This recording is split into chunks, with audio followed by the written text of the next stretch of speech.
निर्वेदं श्रोतव्यस्य श्रुतस्य च यदा ते मोहकलिलं बुद्धिर्व्यतितरिष्यति तदा गन्तासि निर्वेदं श्रुतस्य च यदा ते मोहकलिलं बुद्धिर्व्यतितरिष्यति तदा गन्तासि निर्वेदं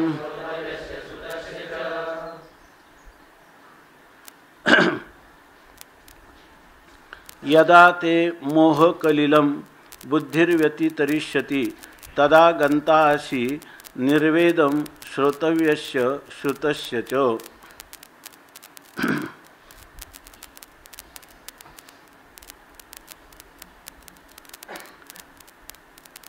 यदा ते बुद्धि मोहकलिलं व्यतितरिष्यति तदा श्रोतव्यस्य च श्रुतस्य च निर्वेदं गन्तासि। हे अर्जुना, यदा ज्यावेळी ते बुद्धी तुझी बुद्धी मोहकलिलं मोहरूपी असणारा चिखल ह्या चिखलातून व्यतितरिष्यति त्या मोहरूपी चिखलामधून तरुण जाईल तदा त्यावेळी श्रोतव्यश जे या ठिकाणी ऐकण्यासारखं आहे आणि श्रुतश्यच आणि जे तो आत्तापर्यंत श्रवण केलेला आहे त्याविषयी निर्वेदम गंतासी त्या श्रोतव्य आणि श्रुत ऐकण्यासारखं आणि ऐकलेलं या सर्वांच्या विषयी निर्वेदम गंतासी तू निर्वेद नाम वैराग्याला गंतासी प्राप्त होशील।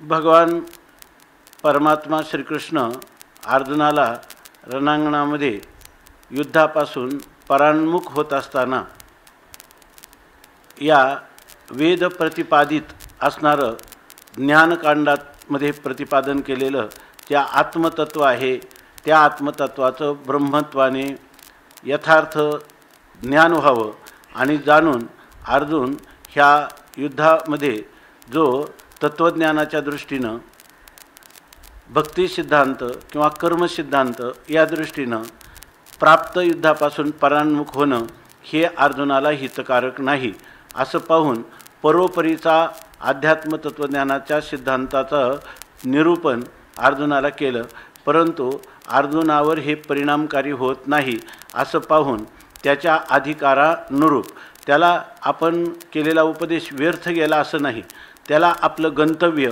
आपलं ध्येय हे कळणं एवढं प्रयोजन साध्य झालेलं आहे।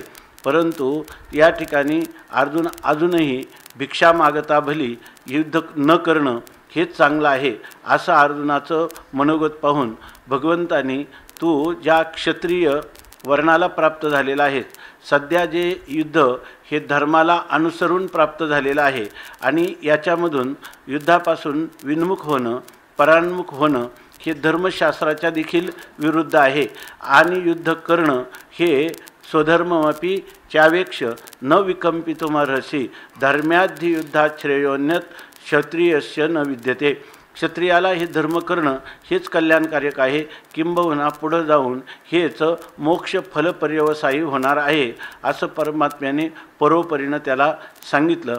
आणि निष्काम कर्मयोगाचं महत्त्व ते अत्यधिक महत्त्व या ठिकाणी भगवंतांनी प्रतिपादन केलं आणि आता भगवान त्याला सांगतात की मी तुला अगोदर जे गंतव्य सांगितलं म्हणजे जे गंतव्य काय मनुष्य शरीरात प्राप्त झाल्यानंतर त्याने आत्मज्ञान संपादन करून जर तो मरण पावला तरच या ठिकाणी त्याच्या जीवनाचं सार्थक आहे।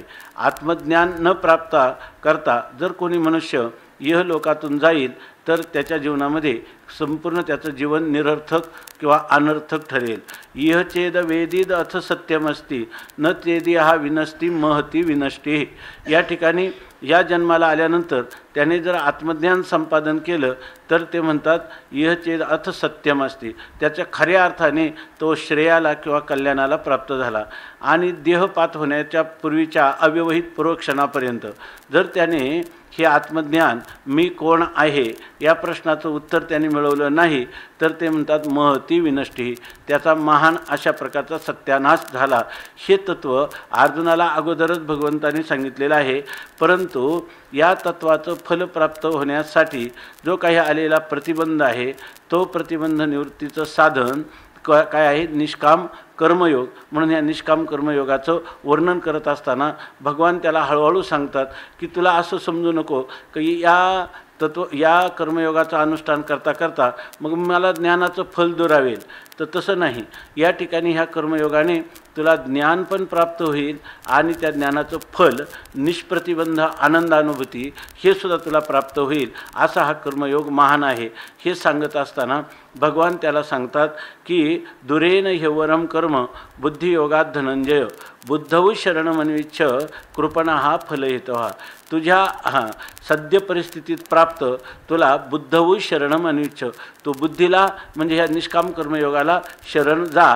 कारण जर तू ह्या ठिकाणी काही कामना अंतकरणात ठेवून जर हे करतील, इहलोकातल्या किंवा परलोकातल्या कामना अंतकरणात ठेवून किंवा इहलोकामध्ये आपलं कल्याण होईल तर परलोक आपल्याला बिघडेल, किंवा आपल्याला या ठिकाणी इहलोक आणि परलोक दोन्हीही प्राप्त होणार नाही, किंवा आपल्याला हे युद्धामध्ये पराजय मिळाल्यामुळं या ठिकाणी आपली या इहलोकातल्या सुखाचीही आपल्याला प्राप्ती होणार नाही, आणि जयाचे ऐहिक धड नाही तयाचे परत्र पुसशी काही. अशा प्रकारे अर्जुनाच्या ठिकाणी युद्धाचं कर्तृत्वाचा अभिमान ठेवून या ठिकाणी अनेक प्रकारच्या फलांचं त्याच्या अंतकरणामध्ये कोणती फलं किंवा विरुद्ध फलं प्राप्त होतील अशा प्रकारचा जो विचार आहे, तो जोपर्यंत कर्माचा कर्तृत्वाचा अभिमान ठेवला की मनुष्याच्या अंतकरणात अशा प्रकारचा अनेक प्रकारे संशयाचं जाळ उत्पन्न होतं,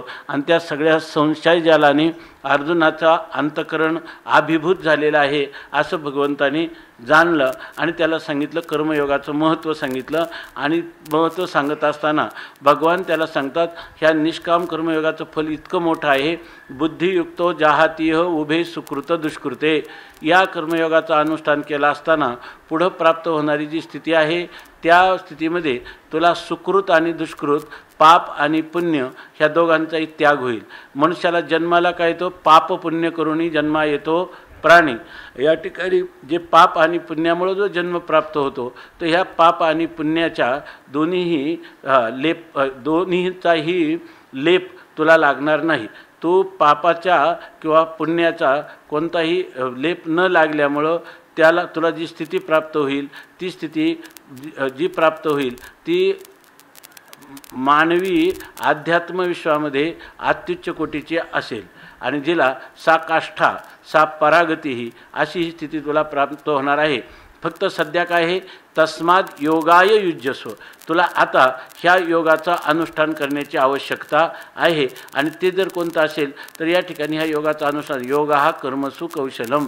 आता ह्या वेळेला तू फक्त कर्मसु कौशलम योग हा, कर्माच्या विषयी तुझ्या ठिकाणी कुशलता चातुर्य असणं हे फार आवश्यक आहे. आणि त्या चातुर्याचं स्वरूप काय आहे? तर त्या चातुर्याचं स्वरूप भगवंतांनी सांगितलं की कर्तृत्वाचा अभिमान टाकून दे, कर्मफलाची इच्छा टाकून दे, आणि हे केलेलं कर्म तू करच. कर्म न करण्याकडं तुझा कधीही कल असू देऊ नको. सकाम पुरुष जितका निगुतीने कर्म करतो तितक्याच निगुतीने तू कर्म कर. तुला आकर्मणी आकर्माच्या ठिकाणी तुझी कधीही प्रवृत्ती असू देऊ नकोस, आणि हे कर्म ईश्वरार्पण कर. म्हणजे वेष्टीनं केलेलं निष्काम कर्मयोग हा समष्टीला उपयोगिता त्याची होत असते जर ते ईश्वराला समर्पण केलं तर. आणि त्यामुळं त्याच्यापाशी त्या कर्म करत असताना जी काही वैगुण्य झाली तर त्या वैगुण्याचाही परिणाम त्याला भोगावं लागत नाही, आणि त्याच्या अंतकरणाची भूमिका आदरिता सिद्धी गेले तरी बरोबर ना, काजाची किरा आले आणि ठेली आई सगुण झाले आयशेची मानी. या युक्तीनं तू हे कर्म जर करशील तर ते म्हणतात हे कर्माचं कौशल्य आहे, आणि तोच योग म्हणजे परमात्मा प्राप्तीचं साधन आहे. आता हे सर्व सांगून झाल्यावर त्यांनी सांगितलं की कर्मजम बुद्धियुक्ता ही फलम त्यक्त्वा मनीषिणः. अर्जुना, तुला शेवटचा एक आणखी पुन्हा संदेश सांगतो अभ्यासांगाने, की जे मनीषिणः असतात आणि बुद्धियुक्त असतात, निष्काम कर्माचं अनुष्ठान करणारे आणि इंद्रियांचा संयम करणारे असे पुरुष जेव्हा बुद्धियोगाला ज्ञानयोगाला प्राप्त होतात त्यावेळेला मात्र ते जन्मबंध विनिर्मुक्तः पदम गच्छन्त्य नामयम. ते ह्या जन्मातून आणि बंध म्हणजे कर्मबंधातून दोन्हीकडूनही विनिर्मुक्तः विशेष रीतीनं मुक्त होतात आणि अनामयम पदम गच्छन्ति. ज्या ठिकाणी अनामय म्हणजे निरोगी, आमय शब्दाचा अर्थ रोग, म्हणजे अनामयम पद म्हणजे त्रिविध ताप जे आहेत, आध्यात्मिक, आधिभौतिक आणि आधिदैविक, किंवा या ठिकाणी जे सत्वगुण, रजोगुण आणि तमगुण, त्या तिन्ही गुणांच्या तो अतीत होशील, किंवा तू या ठिकाणी अज्ञान आणि अज्ञान कार्य यांच्या अतीत होशील.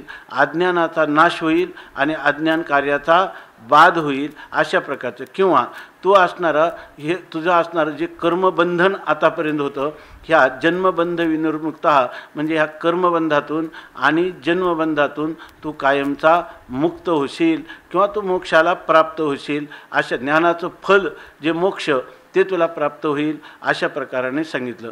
आता ह्या स्थिती प्राप्त होताना कशी होईल, तर आपण नेहमी पाहतो की हे जे निष्काम कर्मयोगाचं अनुष्ठान आहे, या अनुष्ठानापासून मनुष्याला वैराग्य निर्माण होतं असा वेदाचा सिद्धांत आहे. की निष्काम कर्म करताना त्याचं फल जर ईश्वरार्पण केलं, तया सर्वात्मका ईश्वरा स्वकर्म कुसुमांची वीरा, पूजा केलिया होया अपारा तोषा लागी, मग तिये पूजे रिझलेनी आत्मराजे, वैराग्य सिद्धी देजे पसायतया. आपल्याला हे दिसायला ज्ञानाचे जेवढे कष्ट आहेत आणि त्या कष्ट करून सुद्धा ज्ञानवान पुरुषांना यथार्थ ज्ञान होत नाही, कुठंतरी त्यांच्या जीवनामध्ये प्रतिबंध राहतो.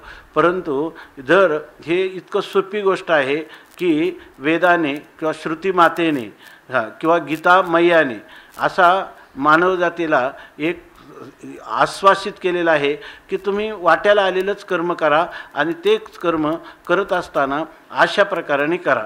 हे कर्म केलं की तुम्हाला पुढचा जो अध्यात्म प्रवास आहे, साधना पथ आहे, या पथामध्ये जसा आंधळा मनुष्य जर चांगल्या प्रकारच्या रस्त्यावरून चालला सपाट, तर तो त्या सपाट रस्त्यावरही पळू शकतो, परंतु अडखळत नाही. त्याचप्रमाणे ह्या निष्काम कर्माचं जर तुम्ही आचरण केलं तर तुम्हाला कोणते नेहाभिक्रम नाशोस्ती आणि प्रत्यवायो न विद्यते, स्वल्पमप्यस्य धर्मस्य त्रायते महतो भयात.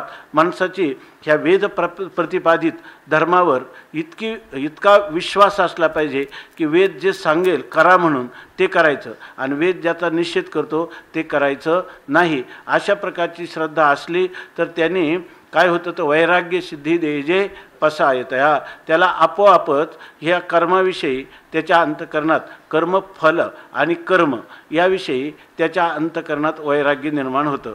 जी काही त्यांनी सांगितलं श्रोतव्यश, आपल्याला असं वाटतं की आपल्याला अमुक एक फल पाहिजे, मग ते फल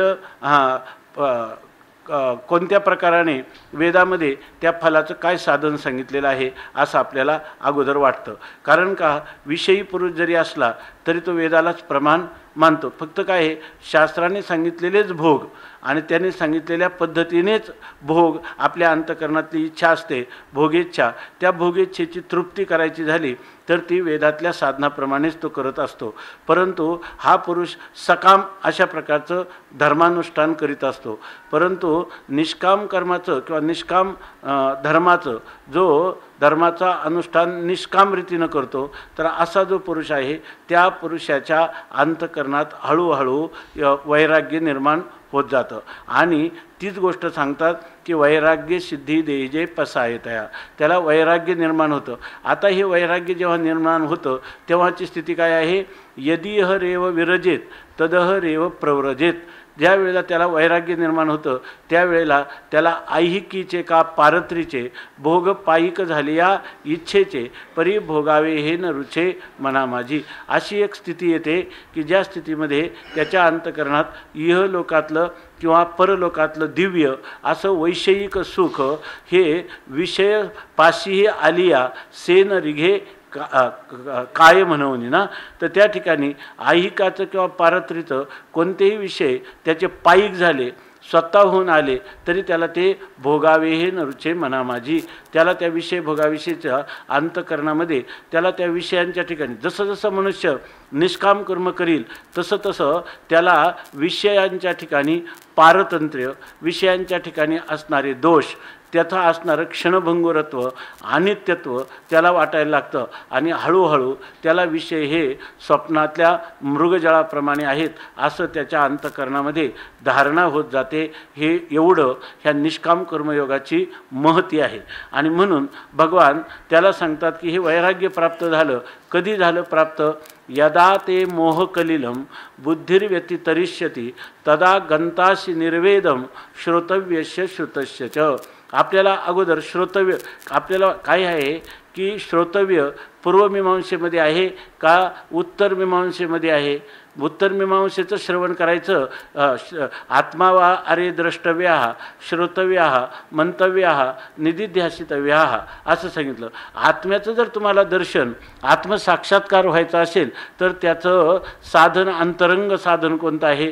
त्याचं अंतरंग साधन आहे श्रवण, मनन, निदिध्यासन, तत्वम पदार्थ शोधन ही त्याच्या अंतरंग साधनं आहे. आणि इथं आपलं चिंतन हे चाललेलं आहे की श्रोतव्य म्हणजे जे जे काही आपल्याला कर्म करणाऱ्या मनुष्याला तो कर्म का करतो? वेदविहितच कर्म करतो, पण सकाम कर्मानुष्ठान करतो. सकाम कर्मानुष्ठान का करतो? त्याच्या अंतकरणात त्या त्या इच्छा उद्भूत होत असतात. मला शब्दस्पर्शादी विषय इहलोकातले किंवा दिव्य लोकातले मला प्राप्त व्हावे आणि त्यासाठी वेद प्रतिपादित जी साधनं आहेत ते साधनाचं अनुष्ठान करायचं म्हटलं तर केवळ या ठिकाणी श्रोतव्य किंवा श्रवण हे साधन वेदांतातच हे असं नाही, तर या ठिकाणी जेव्हा धर्मानुष्ठान करायचं, कर्मानुष्ठान करायचं तर कर्माचंही तत्त्व आपल्याला कळलं पाहिजे. तेव्हा त्या कर्माचंही तत्त्व किंवा त्या त्या कर्माच्या अनुष्ठानाची पद्धती आणि त्या पद्धतीचं जर आपण अनुसरण केलं तर आपल्याला नियत त्या कर्माचा पासून मिळणार, कर्मानुष्ठानपासून मिळणारं जे कर्मफल ते निश्चित प्राप्त होतं अशा प्रकारचं वेद सांगतो. आणि म्हणून आपल्याला ते पूर्वमीमांसा किंवा धर्मशास्त्र किंवा कर्मशास्त्र यांचंसुद्धा श्रवणच केलं पाहिजे. म्हणून माऊलींनी याला असं स्थान दिलं की मज अवगमली या दोन्ही मीमांसा श्रवणस्थानी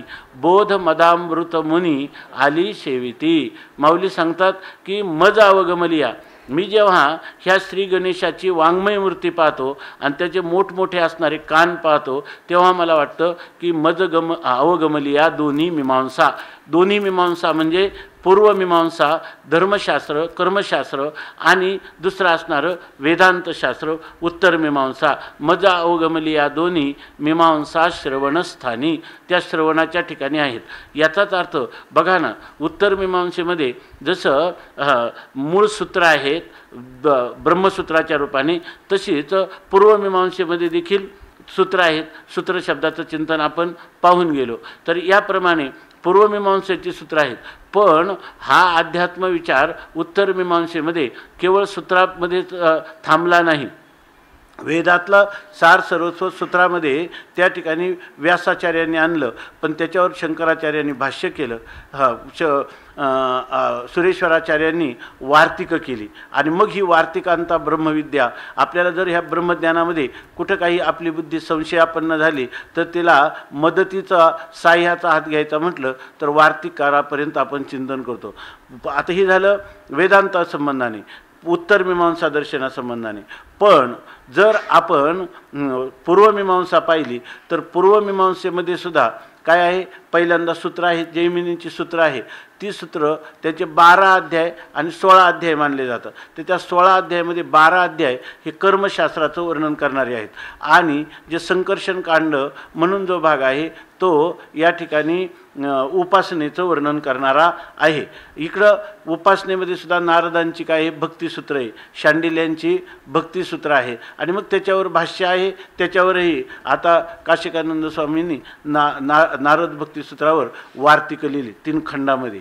म्हणजे याचा अर्थ ही सगळ्याची आवश्यकता आहे. ही आवश्यकता जशी तत्त्वज्ञानात आहे तशीच ती कर्ममार्गात देखील आहे. अशा प्रकाराने म्हणून ते सुद्धा श्रवण केल्याशिवाय त्याचं यथार्थ स्वरूप आपल्याला कळणार नाही, आपण त्याचं यथार्थ अनुष्ठान करू शकणार नाही आणि जर ते केलं नाही तर आपण यथार्थ फलाला प्राप्त होणार नाही. आणि तेच जर आपण ते नियत कर्म आणि त्या कर्मफलाचा संबंध जो श्रुतीने सांगितल्या त्याप्रमाणे कर्मानुष्ठान घडलं तर नियत म्हणजे निश्चित रूपाने आपल्याला ते फल प्राप्त होणार. परंतु आपण निष्काम कर्मयोगाचं आचरण करत असताना आपला प्रवास व्यवस्थित चाललेला आहे, निष्काम कर्मयोग योग्य दिशेने होत आहे. असं जर केव्हा होईल तर ज्या वेळेला त्यांनी सांगितलं यदा ते बुद्धी, जेव्हा आपली बुद्धी मोह कलिलम हा जो मोहरूपी चिखल आहे त्यातून व्यतितरिष्यती त्याचं अतिक्रमण करून जाईल, त्याचा पार होईल. याचाच अर्थ काय होईल की आपल्याला आपली जी बुद्धी आहे ती मोहाला तरून जाईल. मोह वैचित्य, मोह म्हणजे आपल्याला या ठिकाणी वैचित्य म्हणजे थोडक्यात काय विपरीत भावना, म्हणजे जो पदार्थ जसा आहे तसा कळत नाही आणि त्या पदार्थाचं जे स्वरूप आहे ते जसं आहे तसं न कळल्यामुळं आपल्याला काय होतं त्याच्या ठिकाणी भ्रम होतो आणि त्याचं विपरीत स्वरूप आपण कळून घेतो. जसा रज्जू आहे, रज्जू रूपाने कळली नाही का आपल्याला सर्पादी भ्रम त्या ठिकाणी होतात. तसंच ह्या कर्माचं तत्त्व जर आपल्याला यथार्थ कळलं नाही तर आपल्याला विपरीत भावना होते. आणि विपरीत भावना कोणती तर मी करता आहे, मला अमुक एक कर्मफल पाहिजे आणि त्या कर्मफलाशी संबंध जोडून देणारं वेदातली अमुक अमुक अशा प्रकारची वचनं आहेत. अशा प्रकारचं जोपर्यंत आपण समजत राहू तोपर्यंत आपण ह्या मोहरूपी चिखलामध्येच पडत राहू.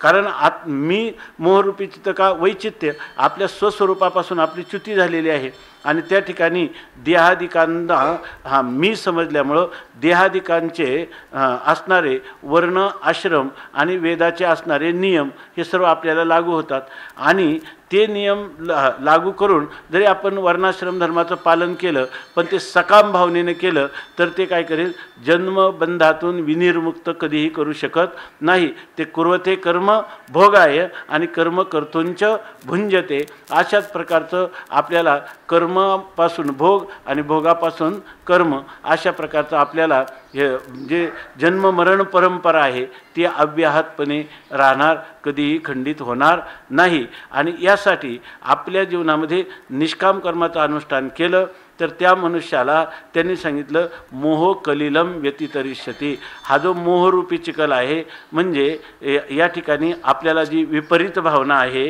की आपण आपल्या स्वस्वरूपाला यथार्थ समजत नाही तर त्या ठिकाणी जेव्हा आपण कर्मानुष्ठान योग्य रीतीनं करू तेव्हा आपल्या जसं जसं ते अनुष्ठान योग्य होत जाईल तसा तसा आपल्या अंतःकरणातून मोहाची निवृत्ती होईल. अर्जुनाला काय झालेलं आहे मोह झालेला आहे. अर्जुन शेवटी काय म्हणतो नष्टो मोहा. याचा अर्थ त्याचं जेवढं दुःख होतं ते कशामुळं होतं मोहामुळं होतं. आता काय झालं तो मोह नष्ट झाला. तसं या ठिकाणी हा जो मोह आहे तो मोह हा एक प्रकारचा चिखल आहे. जसं एखादा मनुष्य चिखलामध्ये गेला तर त्या चिखलामध्ये तो इतका कितीतरी लोक आहे ना चिखलात बुडून मारतात. म्हणजे याचा अर्थ काय ते पाय जेव्हा घालतात त्याच्यामध्ये ते एक पाय रोवला आणि ते पाय काढायला गेलं का तो पाय जास्त खोल जातो. मग तो पहिला पाय जर ते रोवायला गेले आणि तो दुसरा पाय काढायला गेले तर तो पाय त्याच्यामध्ये खोल होतो. तसं हे जे कर्माचं हे दुष्टचक्र आहे, ह्या कर्माचं दुष्टचक्र चक्रातून मनुष्य कर्तृत्वाचा अभिमान असणारा, फलेच्छा असणारा, परमात्म्याला कर्मसमर्पण न करणारा असा मनुष्य ह्या कर्माच्या चिखलामध्ये अधिकच रुतत जातो आणि त्यामुळं तो ह्या मोहातून किंवा ह्या विपरीत भावनेतून तो कधीही बाहेर पडू शकत नाही. म्हणून बाहेर पडण्यासाठी आपल्या कर्मयोगाचं अनुष्ठान उचित रीतीनं चाललेलं आहे याची चिन्ह असं असेल की त्या मनुष्याला अरे मी कोण करता, या ठिकाणी करता मी असू शकत नाही, माझ्या ठिकाणी अल्पज्ञानी अल्पशक्तिमान मी या ठिकाणी लात मारील तिथं पाणी काढील अशा प्रकारचं कर्तृत्व मला कधीच असू शकत नाही. म्हणून कर्माचं साधा नीतिशास्त्रावर कर्मानुष्ठान करणारा पुरुषसुद्धा म्हणतो हे देवाची कृपा आहे किंवा हे थोरा मोठ्यांचे पुण्य आहे असं म्हणायला लागतो. याचं कारण काय आहे, त्याचं कर्माचं अनुष्ठान योग्य दिशेनं चाललेलं आहे. आणि त्याला जर म्हटलं की तुम्हाला ह्या कर्माचं काय फल काय इप्सित काय आहे, तो म्हणतो काही नाही, अशा प्रकारची सेवा आमच्याकडून घडत राहावी हेच आपलं भाग्य आहे. त्या सेवेचं फल, सेवा हेच फल आहे, त्या फलाला फलं कशाला, अशा प्रकारचे त्याच्या अंतःकरणातले उदात्तता किंवा गांभीर्य हे आपोआपच वाढत जातो. आणि हे सगळ्या गोष्टी ज्या आहेत त्या अनुभवाची जोगे नोहे बोलायचे. पाठामध्ये आपण कितीही साधक बाधक विचार केला म्हणजे तो बुद्धीवर आरूढ होतील असं नाही. कर्मयोगाचं अनुष्ठान केलं म्हणजे हे अनुभवाची जोगे नोहे बोलायचे ही त्याला अनुभूती येऊ शकते. म्हणून या ठिकाणी भगवान त्याला एक खून सांगतात. जसं मैलाचे दगड असतात, त्या मैलाचे दगड आपण प्रवास करत असताना ते लिहिलेलं असतं दिल्ली इतके किलोमीटर, पुढे गेल्यावर दिल्ली इतके किलोमीटर. हे तसं हे जे श्लोक आहेत गीतेतले निष्काम कर्मयोगाचं वर्णन करणारे हे सगळे मैलाचे दगड आहेत किंवा त्याला म्हणतात माइलस्टोन्स, की आपल्याला ते तुमचा प्रवास कुठपर्यंत आला आणि अजून तुमचा गंतव्यस्थान किती दूर राहिलं हे सांगण्यासाठी. आणि ते भगवान या ठिकाणी सांगतात की यदा ते मोहकलिलम बुद्धी, यदा ते बुद्धी, ज्यावेळेला तुझी बुद्धी किंवा तुझा अंतकरण वृत्ती हे मोहकलिलम ह्या मोहरूपी चिखलातून, म्हणजे इथं मोहाचं विपरीत भावनेचं स्वरूप काय, मी करता आहे आणि मी भोगता आहे, याच्याऐवजी खरं तर हे जे कर्माचं फल आहे, मनुष्य किती कर्म करण्याला जरी स्वतंत्र असला, खरं तर तिथंही स्वतंत्र नाहीच आहे, परंतु कितीही कर्म केलं तर त्याला इप्सित कर्माचं फल त्याला मिळालं असं त्याला कधीही वाटत नाही. त्या कर्माचं फल, कारण एक कर्माचं फल मिळालं तर ते फल काय सर्वस्वी किंवा सर्वश्रेष्ठ किंवा जे फल मिळाल्यानंतर आता त्याला कोणत्याही फलाची अपेक्षा राहता कामा नये. नाहीतर पुन्हा काय होतं आहे की पुन्हा त्याला फलाची इच्छा झाली की त्या फलाला प्राप्त करून देणारं दुसरं कर्म जाणून घ्यावं लागतं.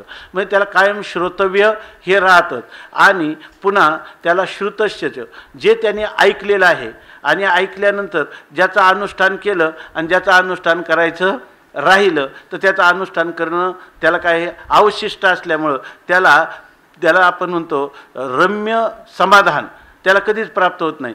काही एक सारिता तो पुढे उभे काय बहुत कामे मज नाही आराणुक, आणि एक सारिता तो पुढे उभे एक, आजिमी टाकोनी आले सकळीक तव रचिले अनिक कौतुक हो असं सांगतात. एक सारलं की दुसरं कर्म पुढं आहेत. एक एक कर्माची पुटं बाजूला सारावी तर नवीन पुटं त्या ठिकाणी निर्माण होत राहतात आणि त्यामुळे त्या मोहरूपी चिखलात तो अधिकच गोवून जातो. म्हणून म्हणतात की अर्जुना अशी एक स्थिती येईल की तुला यदा ते बुद्धी मोहकलिलम व्यतितरिष्यती, त्या मोहरूपी चिखलाचं अतिक्रमण करून जाईल. कर्तृत्वाचा अभिमान आणि फलाभिलाषा हे तुझ्या अंतकरणात कधीच उत्पन्न होणार नाही. आणि हे कर्म जे आहे त्या कर्माचं अमुक फल मला पाहिजे असा तुझ्या अंतकरणात संकल्पसुद्धा उद्भवणार नाही. जे जे काही करीतो देवा आणि ते सेवा समर्पे, मी जे जे काही करीत आहे यद्यत कर्म करो मी तत्तदखिलम शंभो तवाराधनम, अशा प्रकारची तुझ्या अंतकरणात ती वृत्ती व्हायला लागेल. आणि त्या वृत्तीमध्ये इहलोकातलं किंवा परलोकाच्या विषयी अंतकरणात तदा गंताशी निर्वेदम, जे काही श्रोतव्य आहे जे ऐकायचं आहे किंवा श्रुतश्यच जे काही तू आत्तापर्यंत ऐकलेलं आहे याविषयी तुझी निर्वेदम गंताशी तो काय होशील वैराग्याला प्राप्त होतील. आणि त्यावेळेला तुला ऐहिक किंवा पारलौकिक विषयभोगाविषयी अंतकरणात कधीही स्फुरण होणार नाही. असं झालं की समजायचं की आता आपलं जे काही आपण आत्तापर्यंत जीवनभर अनुष्ठान केलं ते अनुष्ठान योग्य दिशेनं झालं. आता आपली बुद्धी ही मोहामध्ये फसत नाही. म्हणजे काय, त्याला जसं राख आहे ते राख किती फुंकली म्हणजे विस्तव निर्माण होत नाही, तसं या ठिकाणी अग्नी प्रज्वलित होत नाही.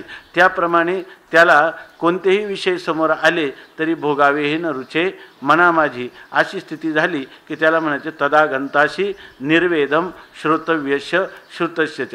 आता या ठिकाणी हे जे फल आहे ना, हे फल अजून प्राप्त व्हायचे.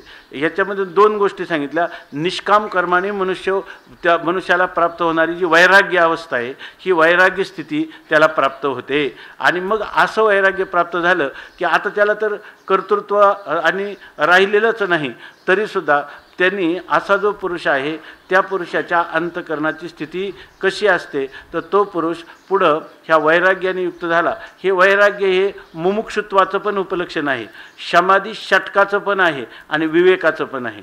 या ठिकाणी वैराग्याला प्राप्त म्हणजे विवेकासहित वैराग्याचे बळ धगधगीत ज्वाळ अग्नी जैसा, अशा प्रकारचे विवेकासहित वैराग्याला प्राप्त होतो. आणि त्यांनी केलेल्या कर्मानुष्ठानापासून त्याच्या अंतकरणात असणाऱ्या द्या तीव्रतर अशा विषयाभिलाषा त्या पूर्णपणे मावळून गेलेल्या असतात. त्यामुळं त्याला आता कितीही कर्माची फलं, विविध प्रकारची कर्माची फलं वेदाने विविध भेद सुचिले, अनेक प्रकारचे भेद सांगितले, तरी त्याचं त्याला कौतुक वाटत नाही. आणि त्याला एकच त्याच्या जीवनामध्ये मुमुक्षुत्व ते प्रतिदिन वृद्धिंगत होतं क्षणाक्षणाला, की माझ्या जीवनामध्ये ते कै हे बिरडे फिटेल आणि कै तो स्वामी भेटेल, युगाहुनी वडील निमिषमानी, असं माऊलीनं वर्णन केलं. अशी स्थिती त्याच्या अंतकरणात होते. आणि तेव्हा समजायचं तदा गंताशी निर्वेदम श्रोतव्यश श्रुतश्यच. आणि पुढचा प्रवास आहे जसा 18व्या अध्यायामध्ये सांगितला, किंवा आता 3ऱ्या 4थ्या 5व्या अध्यायामध्येही त्याचं वर्णन येणार आहे. बुद्ध्या विशुद्धया युक्तो धृत्यात्मानं नियम्यच बुद्ध्यादी काय शब्दादीन विषयांस त्यक्त्वा रागद्वेषौ युधस्यच विविक्त सेवी लघ्वासी यथवाक्काय मानसः ध्यान योग परो नित्यम वैराग्यम समुपाश्रितः अहंकारम बलम दर्पम कामम क्रोधम परिग्रहम विमुच्य निर्ममः शांतो ब्रह्मभूयाय कल्पते. अशा प्रकारचा त्याचा परमार्थाचा प्रवास हा योग्य दिशेने चालतो. लोक काय म्हणतात, आम्ही परमार्थाला लागलो पण अजून आम्हाला योग्य दिशा मिळतच नाही. अधिकारी असतात निष्काम कर्मयोगाचे त्यांना, आणि ते म्हणतात दिशा, मग ते कुठं पण चालतं, कर्म का उपासना का ज्ञान, याच्यामध्ये चाचपडत आयुष्याचा आस्त होण्याची वेळ येते तरी अजून मार्गावरच नाही. ऐक नाही, अजून तो ते स्वामी महाराज सांगायचे, एखादा माणूस म्हणला दिशा मिळत नाही, ते म्हणायचे दिशा मिळायला तुम्ही अजून मार्गावरच आले नाही तर दिशा कशी? तुम्हाला दिशा मिळेल कोणत्या दिशेने प्रवास करायचा म्हटलं, तुम्ही अजून जर साधनावरच आरूढ झाले नाही, त्याचाच निश्चय झाला नाही. आपल्या अधिकारानुरूप श्रीगुरूंनी आपल्याला जे साधन सांगितलं त्याचं अनुष्ठान करायला सुरुवात झाली म्हणजे समजायचं का आपल्याला योग्य रीतीने झालं. आपल्याला याच्यामध्ये विचारायला लागला शेठजी गुरुजींना, गुरुजी तुमच्या संस्थेला दान करतो, किती दान करता? तुम्ही मागेल तेवढं दान देतो, कारण सगळा पैसा पापातून मिळवला आहे, दान केलं म्हणजे आमचं पाप जाईल अशी त्याची कल्पना आहे.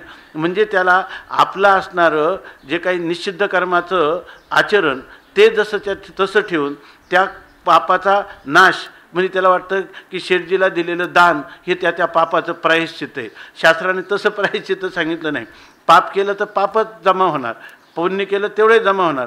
तुम्ही काही पुण्य केलं म्हणजे पाप त्याच्यातून वजा पण होणार नाही. असं शास्त्राचं हृदगत आहे. आणि अशा वेळेला तुम्ही जर हे कर्माचं अनुष्ठान, निष्काम कर्माचं अनुष्ठानच केलं नाही आणि तुम्ही जर दुसरं काही करत बसले तर तुमचं आयुष्य चाचपडण्यातच गेलं. तुम्हाला योग्य दिशा किंवा योग्य जे अनुष्ठान ज्या वेळेस जे काही शास्त्राने प्रतिपादित ते तुम्ही न करता दुसरं काहीतरी साधन केलं म्हणजे तुमची ह्या संसारबंधातून मुक्तता होईल असं नाही. म्हणून या ठिकाणी सांगतात तदा गंताशी निर्वेदम श्रोतव्यशे श्रुतजे.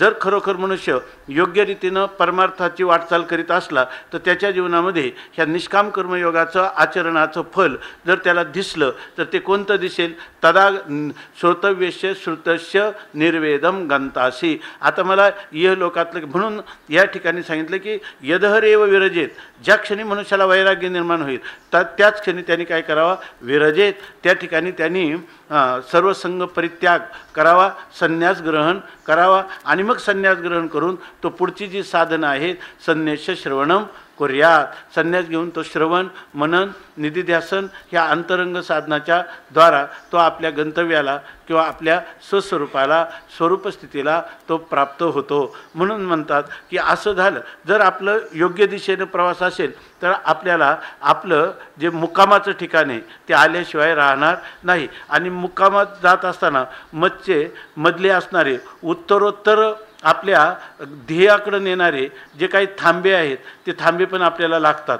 आणि ते थांबे एवढेच नाही तर आपल्याला पुढचं मार्गदर्शन करत असतात. त्यापैकी ह्या वैराग्य ही जी पायरी आहे ही याला प्राप्त झालेली आहे. आणि हे वैराग्य प्राप्त कारण काय आहे की वितरागते सारिखा जोडोनी ठेवेला सखा, जो आघवियाची भूमिका सवेत आले. हे वैराग्य एकदा अंतकरणात निर्माण झालं का हे वैराग्य आपल्याला शेवटवेरी म्हणजे मोक्षापर्यंत नाही मरेपर्यंत जीवनमुक्तीच्या विलक्षण सुखाची बरसात करीत ते तुम्हाला विदेह कैवल्यामध्ये आणि जीवनमुक्तीचं विलक्षण सुख उत्तरोत्तर नित्य वृद्धिंगत होणारं सुख ते देऊन हे वैराग्य शेवटी उपराम कुठं पावतं, विदेह कैवल्यात एकरूप होतं. असा हा निष्काम. इथं जर पाहिलं आपल्या संस्कृतीमध्ये हे जे काही मूलभूत तत्व सांगितलेले आहेत, मूलभूत ही 3 कांड सांगितलेले आहेत, याचं जे मार्मिक रहस्य आहे कालच आपण पाहिलं. या ठिकाणी कर्मयोग म्हटलं की भ्रष्टता चालणार नाही. जर तुम्हाला भक्तियोगाचं अनुष्ठान करत असेल तर तुम्हाला भावनेतला व्यभिचार चालणार नाही. आणि तुम्ही वेदांताचं चिंतन करत असाल तर तुम्हाला या ठिकाणी संशय किंवा विपर्य हे तुम्हाला चालणार नाही. म्हणजे संशय विपर्य राहित्य ज्ञानामध्ये असलंच पाहिजे. अव्यभिचारिता ही भक्तीमध्ये असलीच पाहिजे. आणि कर्मामध्ये कर्माचं जे काही वेद प्रतिपादित अनुष्ठान ते अनुष्ठान तुम्हाला यथायोग्य घडलंच पाहिजे. त्याच्यामध्ये आचार भ्रष्टता किंवा अनुष्ठानापासून भ्रष्ट होणं हे कधीही चालणार नाही. अशा प्रकारचं या ठिकाणी भगवान अर्जुनाला सांगतात की यदा ते मोह कलिलम बुद्धिर्व्यतितरिष्यति तदा गंताशी निर्वेदम श्रोतव्यस्य श्रुतस्य च. जर अशा पुरुषाला कोणत्याही प्रकारचं प्रलोभन समोर जरी आलं तरी त्या प्रलोभनाला जर त्याची अंतःकरण वृत्ती कधीच बळी पडत नसेल, लालायित होत नसेल तर समजायचं की आपला प्रवास योग्य दिशेनं चाललेला आहे. आणि आता पुढचं आता कारण काय आहे, भगवंताला हळूहळू हे फल कोणाचं आहे, ज्ञानाचं आहे. आणि हे ज्ञानाचं फल म्हणजे ह्या निष्काम कर्मयोगापासून कुठपर्यंतचा प्रवास आहे, नैष्कर्म्य दशेपर्यंत आहे. आणि नैष्कर्म्य दशेमध्ये त्याला कोणताच नैष्कर्म्य दशेमध्ये त्याला कोणत्या कर्तृत्वाचा आणि भोक्तृत्वाचा भाव तर नाही, पण त्याला पोचवायचं कुठं, त्याला अकर्तृत्वाचा आणि अभोक्तृत्वाचा पण भाव नाही.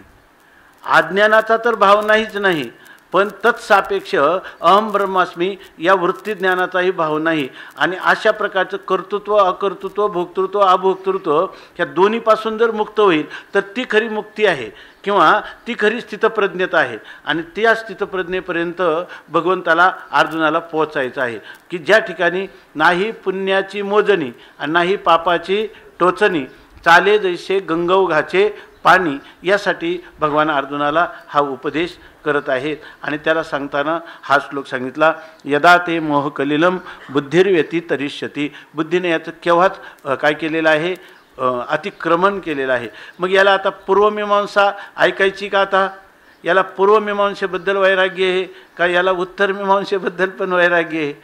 पूर्वमीमांसेबद्दल वैराग्य निर्माण झालं की त्याला जवळजवळ फार थोडाच प्रवास आहे. कारण काना वचनाचे भेटी सरिसाची पै किरीटी वस्तू होनी उठी कवनू एकोजो. या ठिकाणी त्याला फक्त निमित्तच आहे. फक्त काय माथा हात ठेविला नोहे थापटीला जैसा. काय जो महावाक्याचे नि नावे आणि गुरुकृपेचे नि थावे, माथा हात ठेविला नोहे थापटीला जैसा. त्याला एक थापट मारली म्हणजे एक थापटनं जसं मारलं त्या कोणी गोरोबा काकांनी ना, तसं एक थापटनं मारलं की त्याचं काय झालं, मी ब्रह्म आहे असा निश्चय झाला, असा हा पुरुष आहे. मग त्यावेळेला त्या पुरुषाला पूर्वीचा अज्ञान तर जातं, पण अज्ञान निवर्तक असणारी जी स्वपर विरोधिनी अशी जी वृत्तीज्ञान आहे ती वृत्ती पण त्या ठिकाणी निघून जाते. अहम ब्रह्मास्मी, आणि तो खऱ्या अर्थाने मुक्त होतो. मुक्त म्हणजे कोणाला म्हणायचं, बंध सापेक्ष मुक्ती भगवंताला, अर्जुनाला किंवा कोणत्याही माणसाला सांगायची नाही.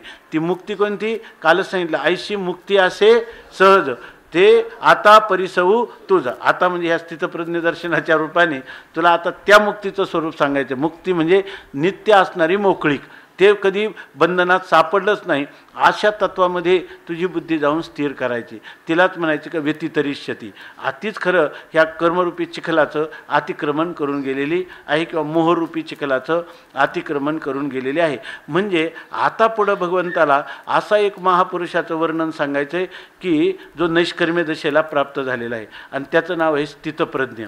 की तिथं प्रज्ञा म्हणजे बुद्धी आणि स्थित म्हणजे स्थिर, ज्या ठिकाणी आत्मस्वरूपामध्ये ज्याची बुद्धी स्थिर झालेली आहे. आणि ती बुद्धी स्थिर होण्यासाठीचा लागणारा प्रवास जो निष्काम कर्मयोगाच्या द्वारा त्याने आत्तापर्यंत केलेला आहे. निष्काम कर्मयोगाबरोबर त्याचा निष्काम भक्तियोगाचा प्रवासही या ठिकाणी फलीभूत झालेला आहे. असा जो पुरुष आहे त्या पुरुषाचं वर्णन भगवान करतात. आता माऊली या ठिकाणी म्हणतात की मागं आपण पाहिलं, मग निरामय भरित पावशी पद अच्युत ते बुद्धियोगयुक्त धनुर्धरा. जे हा बुद्धियोगाने, ह्या बुद्धियोगाचा अर्थ आपण काय केला होता, ज्ञानयोग. आणि त्या ज्ञानयोगाने जे संपन्न झाले, युक्त झाले, ते कोणत्या पदाला प्राप्त होतात, निरामय भरित. म्हणजे इथं निरामय म्हणजे अमय म्हणजे दुःख असा अर्थ केला, तर निरामय म्हणजे केवळ आनंद, आनंदाने परिपूर्ण असं जे पद आहे, मोक्षपद आहे, त्या मोक्षपदाला आणि ते कसं आहे, अच्युत आहे. की ज्या पदाला प्राप्त झाला असताना न तस्य प्राणा उत्क्रामंती यह एव समवनियंते ना, किंवा समविलियंते. या ठिकाणी तिथंच त्याचे प्राण लोकांतराला जात नाही, आपल्या स्वरूपाशीच एकरूप होऊन राहतात. आणि न स पुनरावर्तते न च पुनरावर्तते, तो कधीही पुनरावृत्तीला परत प्राप्त होत नाही. अशा महापुरुषाचं वर्णन भगवान या ठिकाणी सांगतात आणि म्हणतात, ह्या स्थितीला जर कोणी गेला तर कोणत्या स्थितीला, की कर्मजम बुद्धियुक्ता ही फलम त्यक्त्वा मनीषिणः जन्मबंध विनिर्मुक्ता पदम गच्छन्त्य नामयम अनामयम पदम गच्छन्ति. अशा ह्या निर्विशेष असणारं, निरामय असणारं या पदाला जर प्राप्त होतील, म्हणजे दुःख संबंधरहित सुखाला, केवळ सुखाला, सुखरूपतेला जर तू प्राप्त होशील, तू ऐसा तै होशी जै मोहाते या सांडीशी. आणि वैराग्य मानसी संचरेल. म्हणतात तू तै ऐसा होशी. अर्जुना, तुला ही स्थिती जी ऐकली ना, ही स्थिती तुला अशी स्थिती कधी प्राप्त होशील, जै यया मोहाते सांडीशी, जेव्हा तू ह्या मोहाला म्हणजे विपरीत भावनेला तू टाकून देशील. म्हणजे देह मी आहे आणि देहासंबंधाने माझे आहेत, अशा प्रकारची झालेली जी विपरीत भावना आहे, या विपरीत भावनेचा जर तू त्याग करशील, आणि हा त्याग म्हणजे कशाने होत नसतो, हा त्याग होणं वैराग्य मानसी संचरेल.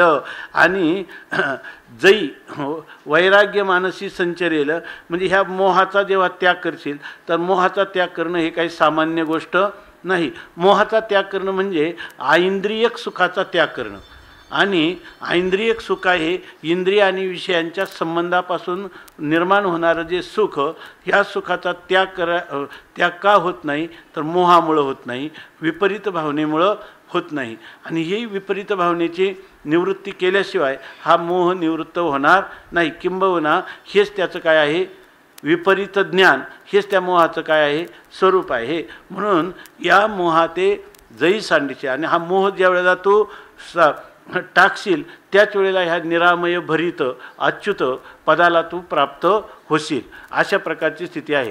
आणि म्हणून म्हणतात, आता हे जे मोह टाकायचा, तर त्या ठिकाणी इंद्रिय आणि विषयाचा संबंध टाकताना तुम्हाला म्हणाल तिथं वैराग्यच कशाला पाहिजे, कारण काय आहे, इंद्रियांना अशी गोडी लागलेली की काय, इंद्रियांची 10 विषय चेवडी ना, या विषया वाचोनी काही आणिक सर्वथा रम्य नाही ऐसा स्वभावची पाही इंद्रियांचा. किंवा दुसरं एक प्रमाण आहे तुकोबारायांचं,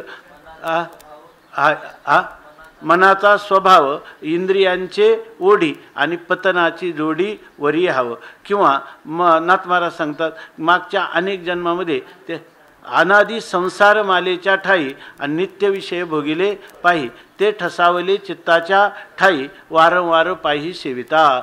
कायम विषयांचं सेवन केलं आणि त्यामुळं त्याला असं वाटतं की विषया वाचून दुसरं कुठं सुखच नाही, हे अशी त्याची धारणा अनेक जन्मात होऊन गेली. आणि ही झालेली चुकीची धारणा काढायची झालं तर त्याचा काय होतं की मायेपासून बाळक आणि काळे नेता एकुलते एक, का जीवी होय उदक तुटता मीना. काय काय माऊली निवडलेल्या का सारसाही विघडता ओहावनी वत्स काढिता, का भनंग दवडिता भानया वरुणी. 7 दिवसाच्या उपाशी भिकाऱ्याला जर ताटावरून पक्वान्नाच्या उठवलं किंवा या ठिकाणी आईचं एकुलतं एक बालक गेलं किंवा मासा पाण्यापासून दूर केला तर त्याला जे दुःख होतं, काय पुढं सांगणं, तैशे विषयांचे घर आणि इंद्रिय सांडिता थोर, युगांत होय ते विराग दुःख साहती. बरोबर ना, ते वीर विराग साहती. ते सांगतात की अशा वेळेला मनुष्याला जर त्या इंद्रियांना विषयाची ताटातूट होते, त्यावेळेला त्याला अत्यंत क्लेश होतात. इतके क्लेश होतात की ते म्हणतात जणू काही प्रलय काळ किंवा मृत्यूकाळ ओढवला असं. आणि खरोखर मृत्यूपेक्षाही मृत्यू माणसं, आता जो पतंग आहे त्याला रूपाची आवड आहे, दिव्यावर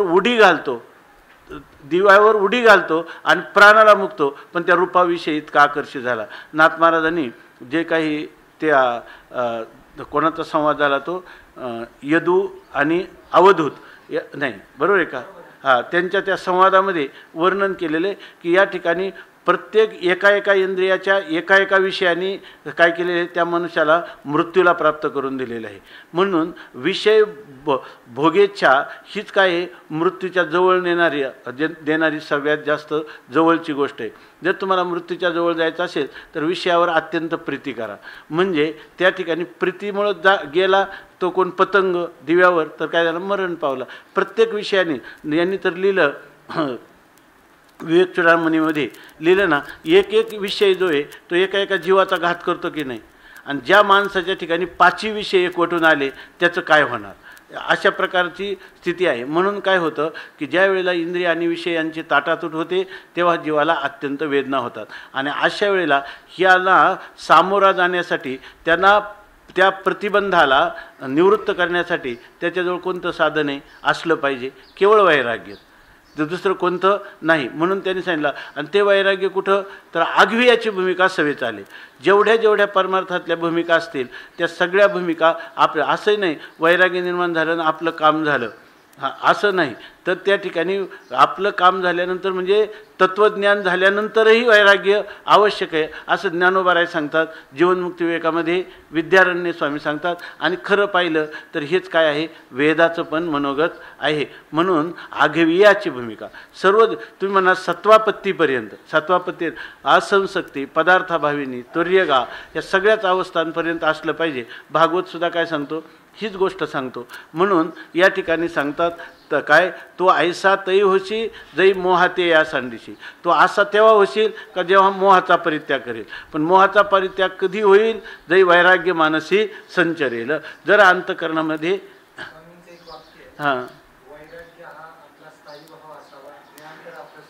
वा. तर स्वामी महाराज सांगतात का ज्ञान तर आपलं स्वतःचं स्वरूपच आहे, पण जोपर्यंत शरीर आहे तोपर्यंत वैराग्य हा त्याचा काय असला पाहिजे, स्थायी भाव असला पाहिजे. म्हणजे कुठपर्यंत, ज्ञान होईपर्यंत का मरेपर्यंत स्थायी भाव असला पाहिजे. म्हणजे वैराग्य संपलं का आपला मृत्यू आला, किंवा मृत्यू आला तेव्हाच ते वैराग्य संपलं. म्हणजे खरं तर मृत्यू आला म्हणण्यापेक्षा जेव्हा विदेह कैवल्यात गेला तेव्हाच ते वैराग्य ब्रह्मरूप झालं. नाही तर तोपर्यंत ते. स्वामी महाराज एक गोष्ट सांगायची नेहमी.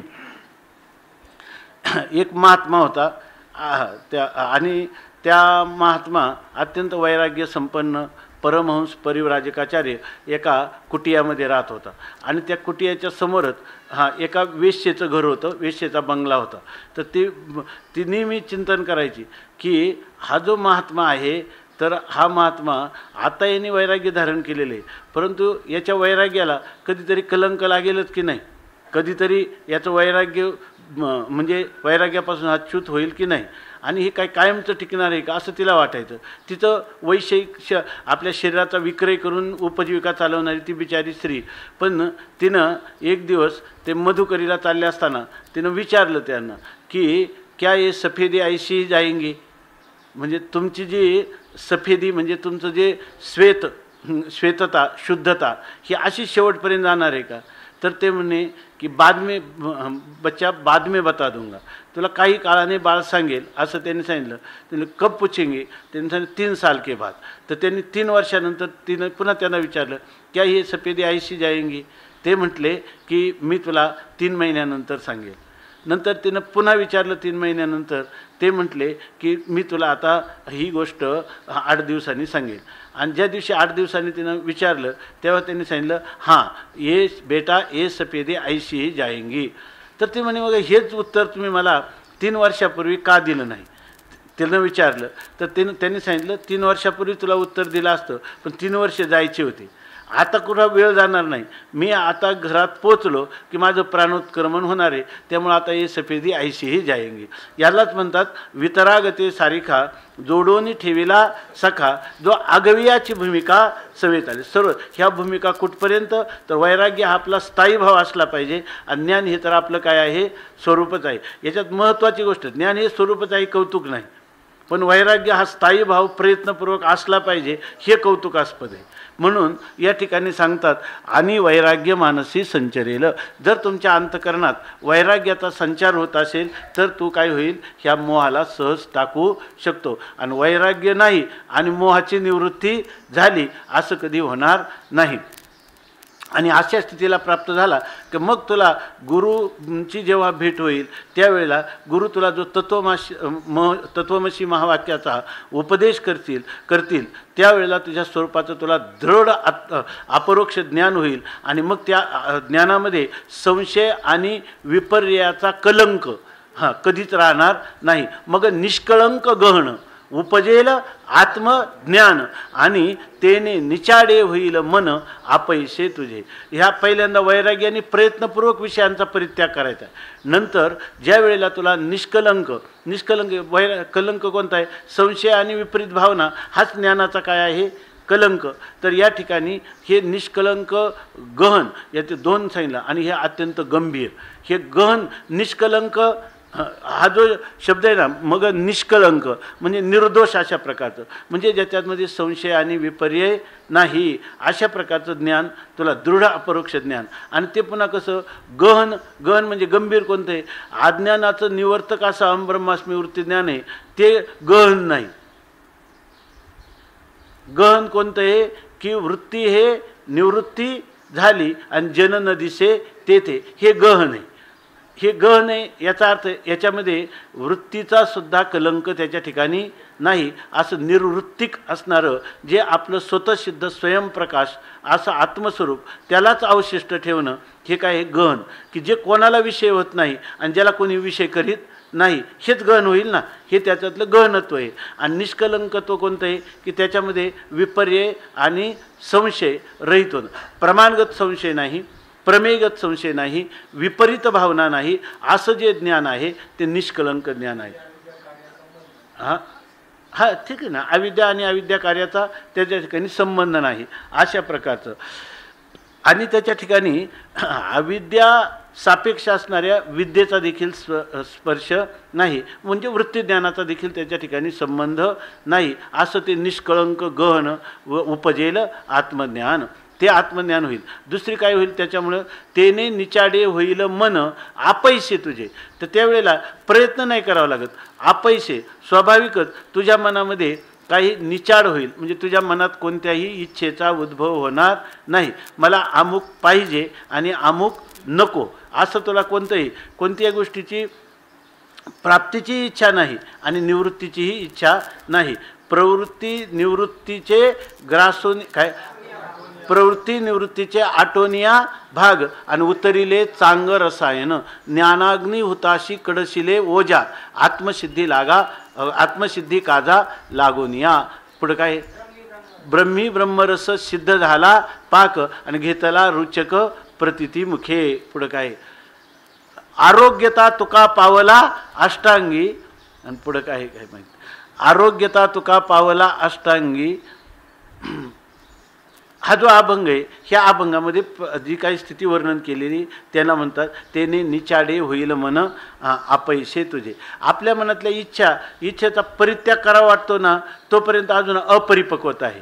ती इच्छा जी आहे ती इच्छा स्वतःच होऊन निघून गेली पाहिजे. वृत्ती हे निवृत्ती झाली जन न दिसे तेथे आणि मी माझे हरपले ठाई जेथीच्या तेथे आणि मग सुखे मी निजलोगा शून्य सारोणी तेथे त्रिकुट शिखरीगा दान मिळे आई ते असा सहज मी आंधळागा निज निराकार पंथे. ही जी स्थिती आहे तिला म्हणतात तेने निचाडे होईल मन अपैसे तुझे. आणि मग अशा वेळेला तेथ अनिक काही जाणावे का मागीला ते स्मरावे हे अर्जुना अगवे पारुशेल. हां तेथ विवेक वैराग्येशी आटे बंध मोक्षेशी वृत्तीतही आवृत्तीशी मोडोनी वृत्तीतही आवृत्तीशी बोडोनी जाईल. वृत्ती आणि वृत्ती सापेक्ष आवृत्ती हेही त्या स्वरूपामध्ये काय होतं बुडी देऊन जातं. म्हणजे ह्याचा कोणताही मागमूज देखील त्या ठिकाणी राहत नाही. मग अशा वेळेला अनिक काही जाणावे त्या पुरुषाला काही जाणायचे का. ज्याला जाणायला काय राहत नाही तर त्याला करायला काय राहतं. हा जाणणं जिथं शिल्लक राहत नाही तिथं करणं शिल्लक राहील का. मग अनेक काही जाणावे का मागीला ते स्मरावे किंवा त्याला हे सुद्धा राहत नाही काय. याचं एक गोष्ट लिहिलं आहे उपनिषदामध्ये मनुष्याला आहे ना ज्या वेळेला यथार्थ आत्मानुभूती येते त्याचं एक लक्षण आहे की त्यांनी पूर्वी केलेलं जे न केलेलं पुण्य आणि केलेलं पाप याविषयी जर त्याच्या अंतःकरणात पश्चातापाची भावना उत्पन्न होत नसेल तर ते ज्ञान निखालस आहे. म्हणून त्यांनी लिहिलं कृताकृते न तपतः असं लिहिलं. त्यांनी केलेलं आणि न केलेलं. जर माणसाला वाटत असेल की आपल्याकडून ज्ञानवान लोक ते म्हणतात आमचं सगळं ठीक आहे बरं का पण माझ्याकडं पूर्वीच्या जीवनात फार पाप घडलेलं आहे असं घडलेलं आहे ना याचा अर्थ ज्ञान परिपक्व झालं नाही. त्याच्या ठिकाणी स्वप्नातलं किती जन्माचं पाप असलं तर जागा झाल्यावर कधी प्रायश्चित्त घेतो का आहे का नाही. आणि जर त्याला तत्त्वज्ञान झालं असेल आणि हे कळलं असेल आणि त्याला जर पश्चाताप होत असेल तर याचा अर्थ काय अजून त्याच्याविषयीची संशय आहे म्हणजे सत्यत्व बुद्धी त्याची खऱ्या अर्थाने गेली नाही. आणि ज्ञान काय करतं सत्यत्व बुद्धीम दहती सत्यत्व बुद्धीचा नाश करतं. आणि हा मात्र म्हणतो आणि मला अजून एक मी गोष्ट करायला पाहिजे पण तेवढी गोष्ट केली नाही. म्हणून असं जर वाटत नसेल समजायचं की ते ज्ञान काय आहे परिपक्व आहे. म्हणून इथं ते सांगतात तेथ अनेक काही जाणावे दुसरं काही अधिक जाणावं का मागीला ते स्मरावे किंवा मागच्या काही गोष्टी ज्या आहे ना त्या आपण स्मरणात ठेवायला पाहिजे. काय स्मरणात ठेवायचं भूत काळ हाच पदार्थ आत्मस्वरूपाच्या ठिकाणी कधी झाला नाही तर मागचा का पुढचा. हा मागचाही नाही पुढचाही नाही ऐकी नाथ महाराज तर म्हणतात काळ निशंकपणे साचार आणि काळवर्जी त्याचे घर आणि जो ज्याचे मन म्हणे मी अमर आणि काळ दुर्धर मनशंका. काळ ही मनातला केलेली एक कल्पना आहे की नाही. काळ नावाचा पदार्थ कोणाला दिसला आपण म्हणतो भूतकाळ कधीपासून धरतो. आता इथं बसले याला काय समजलं वर्तमान काळ आणि आधीच्याला काय म्हणायला लागले भूतकाळ. नाही पण पुढं कसं होईल पुढं म्हणजे भविष्यकाळ. भविष्यकाळाला सत्ता कोणी दिली पहिल्यांदा मी इथे.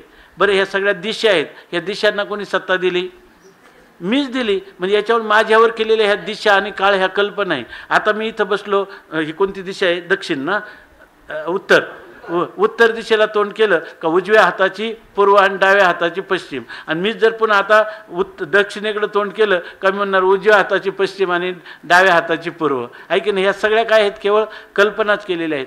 तेव्हा दिशा आणि काळ देश आणि काळ ह्या कल्पना आहे. तुकाराम महाराजांची अनुभूती जेव्हा तत्वमसी विद्येमध्ये होते तेव्हा तुकाराम महाराज सांगतात देश काळ वस्तू भेद तत्वमसी विद्या ब्रह्मानंदी सांग आणि तेची झाला अंगे तुका आता अनुभूती काय सांगतात, देश काळ वस्तू भेद मावळला आत्मा निर्वाळला विश्वाकारे असं सांगतात. तसं इथं सांगतात, ते तर अनेक काही जाणावे मागीला ते स्मरावे. मागीला ते स्मरावे म्हणजे भूतकाळातलं काही स्मरण करावं. हे अर्जुना आगवे पारुशेल. भूतकाळातलं करावं म्हणजे श्रोतव्य जे आहे भविष्यकाळ त्याचं काही करावं हे सुद्धा राहिलेलं नाही. म्हणून का मागीला ते स्मरावे हे अर्जुना आगवे पारुशेल. हे सगळंच्या सगळं काय होईल, पूर्णपणे थांबून जाईल. आणि मग काय सांगायचं का? हां वा, भूतकाळाचा आठव नाही, भविष्याची चिंता नाही आणि वर्तमानाचे मोह नाही.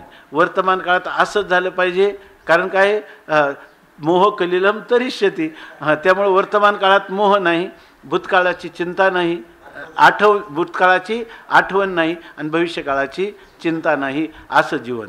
म्हणून हे तत्ववेत्याचं जीवन आहे आणि त्याचं वर्णन या श्लोकामध्ये केलेलं आहे. क्रमाने तेव्हा त्याला वैराग्य प्राप्त होतं. मग त्याला वैराग्याच्या नंतर श्रीगुरूंच्या द्वारा त्याला तत्वमसी महावाक्य श्रवण करायला मिळतं. त्याला दृढ अपरोक्ष आत्मज्ञान होतं आणि त्यावेळेला त्याचं मन निरीच्छतेला प्राप्त होतं. असा त्याचा प्रवास या ठिकाणी सांगितलेला आहे. आणि मग ह्या वेळेला ज्या सामान्य लोकांची बुद्धी आहे, वेदातले अनेक परस्पर विरोधी विधानं ऐकून त्यांची बुद्धी सारखी डगमगत असते, तर ही त्याची बुद्धी डगमगत नाही, ती स्थिर होते. आणि त्याच वेळेला खऱ्या अर्थाने यांनी आपल्या जीवनाचा आध्यात्मिक प्रवास परिपूर्णतेकडं नेलेला आहे असं समजतं. ह्या पुढच्या श्लोकात सांगतात. श्रुती विप्रतिपन्ना ते यदा स्थास्यति निश्चला समाधावचला बुद्धिस्तदा योगमवाप्स्यसि. विप्रतिपन्ना ते यदा स्थास्यति निश्चला तदा योगमवाप्स्यसि. श्रुति विप्रतिपन्ना ते यदा स्थास्यति निश्चला समाधावचला बुद्धिस्तदा योगमवाप्स्यसि. पुंडलीकवरदा हरि विठ्ठल. श्री ज्ञानदेव तुकाराम ज्ञानेश्वर महाराज की जय.